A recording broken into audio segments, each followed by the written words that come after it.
Olá, tudo bem?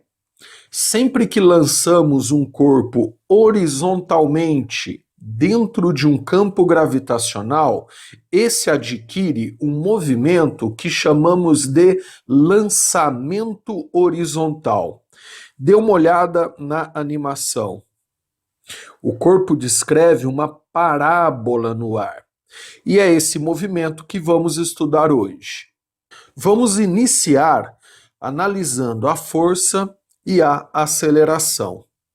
Depois que o corpo é lançado, caso tenha alguma força que impulsionou o corpo para frente, essa força não entra no estudo, porque o movimento ele se inicia depois que o corpo já está indo para frente. Então não teremos nenhuma força puxando ele para frente. Teremos apenas a velocidade que ele ganhou. Mas não confunda força com velocidade e aceleração, né? São grandezas diferentes. Depois que esse corpo já foi lançado, a única força que vai atuar no corpo será a força-peso. Não teremos outra. No lançamento, também desconsideramos os atritos, principalmente o atrito com o ar. Então não teremos outra força atuando nesse corpo se não for a força-peso. Ela passa a ser a resultante das forças. Vamos fazer uma análise agora para entender a aceleração. A partir do momento que temos apenas a força-peso atuando, podemos chamá-la de força resultante. De acordo com a segunda lei de Newton, a força resultante vira massa vezes aceleração, e a força-peso a gente pode calcular fazendo massa vezes gravidade, que é a massa do corpo que foi lançado. Se você reparar aqui, ó, massa e massa vai dividir. Concluo, a aceleração do corpo em queda, em lançamento horizontal, é igual à aceleração da gravidade. E não é apenas a intensidade, é o vetor. O vetor aceleração do corpo é exatamente igual ao vetor aceleração da gravidade, ou vetor gravidade. Como o vetor g é para baixo, concluo a aceleração do corpo também será para baixo. Ou seja, ó, voltando aqui no primeiro desenho, a hora que o corpo descreve a sua trajetória, que é uma parábola, a única força que puxa é a força-peso para baixo, o que inclusive é a força-peso que faz ele descer. Se não tivesse o peso, ele iria reto, né, ele não iria ter descido. Por isso, a aceleração desse corpo ela vai ser sempre para baixo e igual a g. Vamos analisar agora a velocidade do corpo. No instante do lançamento, o corpo vai possuir apenas uma velocidade horizontal. Ele não foi lançado para baixo. Como não temos força nem para a direita e nem para a esquerda, repito, caso ele tenha recebido alguma força para ser lançado, essa força não existe mais, porque a gente considera o lançamento horizontal depois que ele já foi lançado. Então ele já saiu do canhão, por exemplo, que deu o impulso inicial. E a gente desconsidera os atritos. Então a gente não vai ter força nem para a direita e nem para a esquerda. Então a gente não tem aceleração nem para a direita e nem para a esquerda. Por isso que essa velocidade inicial, que é a horizontal, né, ela passa a ser constante. Essa velocidade, ela nem aumenta e nem diminui, porque não temos força no plano da velocidade, no plano horizontal, alterando essa velocidade. Então ela é igual, com a mesma intensidade, mesma direção e mesmo sentido, em todos os pontos da trajetória. Já para baixo, a gente vai ter a força-peso puxando. A gente tem a aceleração para baixo, que é igual à gravidade. Independente da massa do corpo, a aceleração é igual, como acabamos de ver. Então, para baixo, o corpo inicialmente, no primeiro instante, vou chamar esse VV de vertical, tá? Ele não tem a velocidade para baixo, mas depois que ele começa o seu movimento, ele passa a ganhar velocidade para baixo devido à atuação da força-peso, devido à atuação da aceleração que é para baixo.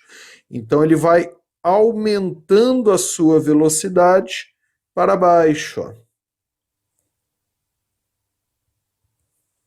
Ele aumenta, né, a velocidade para baixo em cada instante. Então, o para baixo, a vertical, não é constante. Então, esse VV eu estou considerando a velocidade vertical do corpo. Para baixo é um movimento acelerado, enquanto para a direita é um movimento uniforme. Aí, qual a velocidade do corpo? Então, em cada ponto, ele vai ter uma velocidade diferente. A velocidade do corpo vem da resultante entre as duas, da vertical para baixo e da horizontal para a direita, por exemplo. Então, vetor velocidade com vetor velocidade pode ser somado, né? Tendo a velocidade real do corpo, resultante do corpo. Fazendo uma análise mais detalhada aqui, ó, em todos os pontos, o corpo vai ter a velocidade horizontal, que é constante, ou seja, ela se mantém o tempo todo, e a velocidade vertical para baixo, que aumenta de acordo com que ele descreve a trajetória, devido à atuação da força-peso para baixo. A resultante entre as duas, o vetor resultante entre as duas, que passa a ser a velocidade real do corpo. Então, de acordo com que o corpo desce, a velocidade horizontal não muda, mas a velocidade vertical vai aumentando. Concluo, a velocidade resultante do corpo aumenta de acordo com que ele descreve esse movimento. Faremos agora a análise das equações da cinemática do lançamento horizontal. Para isso, a gente vai ter que dividir o lançamento em dois planos, que são as suas componentes, né? A gente vai analisar o movimento na horizontal, separado da vertical. Esse desenho que eu fiz aqui, você pode imaginar, ó, na horizontal, a bolinha aqui, aqui, aqui, aqui, como se fosse, ó, a sombra do corpo que está descrevendo o lançamento horizontal no chão, na horizontal, né? Então, isso aqui, ó, seria as componentes do movimento na horizontal. Já essas aqui, ó, na vertical, você pode imaginar como se fosse a sombra do movimento na parede, na vertical. Então, a hora que o corpo estiver aqui, ó, a componente dele, ó, a sombra dele está ali. A hora que o corpo estiver aqui, ó, a componente dele, a sombra dele está ali. A hora que o corpo estiver aqui, ó, a componente, a sombra está ali na vertical e na horizontal. A gente tem que separar os dois movimentos porque eles são diferentes e um movimento não influencia na outra, que é a independência dos movimentos. Na horizontal, como se fosse a sombra do corpo no chão, né? A gente consegue observar que ele descreve sempre o mesmo deslocamento no mesmo intervalo de tempo, porque a velocidade dele na horizontal, ela não aumenta e não diminui, porque não tem força no plano horizontal, né? Então, na horizontal, teremos uma velocidade constante, ela nem aumenta e nem diminui. Isso me dá, na horizontal, o famoso MRU, que é o movimento retilíneo uniforme. Então eu vou ver a sombra do corpo na horizontal, ó, em MRU, com velocidade constante, percorrendo um ΔS, que seria a distância que ele consegue percorrer no chão, por exemplo, né? O comprimento que ele percorre ali na horizontal. Como esse movimento é o MRU, a gente pode aplicar apenas uma equação, que é a equação do MRU, que é o ΔS igual a v, que nesse caso é a velocidade horizontal, vezes o tempo, que é o tempo de movimento. Essa equação pode ser aplicada porque o movimento é retilíneo uniforme, eu me refiro apenas à sombra, a componente dele ali na horizontal. Já na vertical, como a velocidade dele aumenta para baixo, se analisarmos apenas o movimento dele, né? A velocidade dele para baixo, a gente passa a ter uma queda livre. Então, se a gente analisar a sombra dele na parede, a gente vê descendo em queda livre. Por quê? A primeira velocidade na vertical é zero. Aí, como a força-peso puxa, ele passa a aumentar a sua velocidade de acordo que desce. Então, ele passa a ter, ó, velocidades na vertical, tá? Não pode misturar horizontal com vertical. Ó. Ele passa a ter velocidades maiores a cada instante. Com aceleração igual à gravidade. Porque não temos resistência com ar e a única força que puxa para baixo é a força-peso. Então isso caracteriza uma queda livre. Aí quais equações a gente pode usar? A queda livre é um movimento retilíneo uniformemente acelerado. Então a gente pode usar, ó, a primeira equação v0 mais at, que são as equações do movimento uniformemente variado, nesse caso acelerado. A gente pode usar ΔS V0t mais at ao quadrado sobre 2, e a gente pode usar também a Torricelli, V ao quadrado, V0 ao quadrado, mais 2a ΔS. Aí, ó, prestem atenção. Na vertical, a velocidade inicial é sempre igual a zero. Então, isso aqui vai ser sempre igual a zero, sempre igual a zero, sempre igual a zero. A aceleração é sempre igual a g. Então, isso aqui vai ser sempre igual a g, sempre igual a g e sempre igual a g. Ó.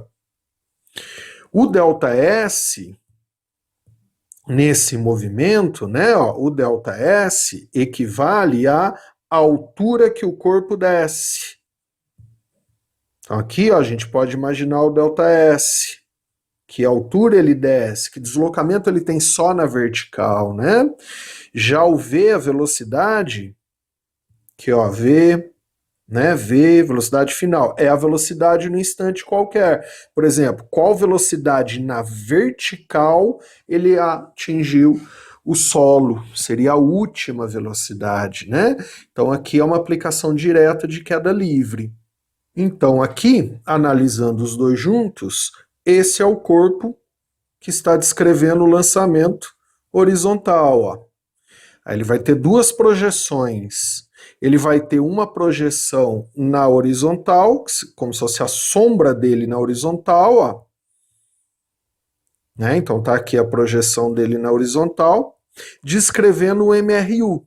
Então eu posso aplicar ΔS na horizontal, velocidade na horizontal que é constante, vezes o tempo de movimento. E ele vai ter outra projeção na vertical, ó, como se fosse a sombra dele aqui descendo. A projeção dele na vertical, ó, vai descrever uma queda livre. É um movimento uniformemente variado acelerado, com A igual a G. Então as equações que eu posso usar são essas, ó. Não confundam as duas. Porque aqui na horizontal, esse ΔS é a distância que ele percorre na horizontal, no chão. Já aqui na vertical, ó, esse ΔS é a altura de queda, só na vertical. A soma dos dois movimentos dá o movimento real do corpo, que é o lançamento horizontal.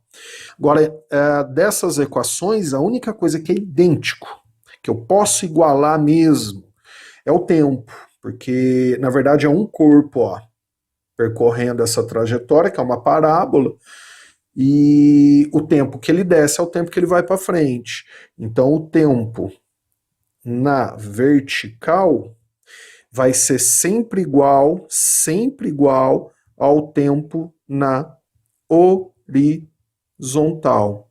Então, esse tempo aqui, ó, aí sim é obrigatoriamente igual a esse tempo e a esse tempo aqui, ó. Legal?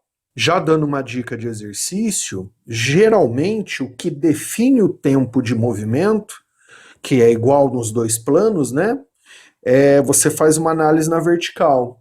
Porque você tem que pensar assim, se o corpo não descesse, se não tivesse a força-peso puxando para baixo, ele ia reto eternamente.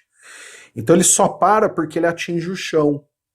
E o movimento, né, o plano que leva ele até o chão, que eu estudo ele atingir o chão, é a queda livre, é o para baixo.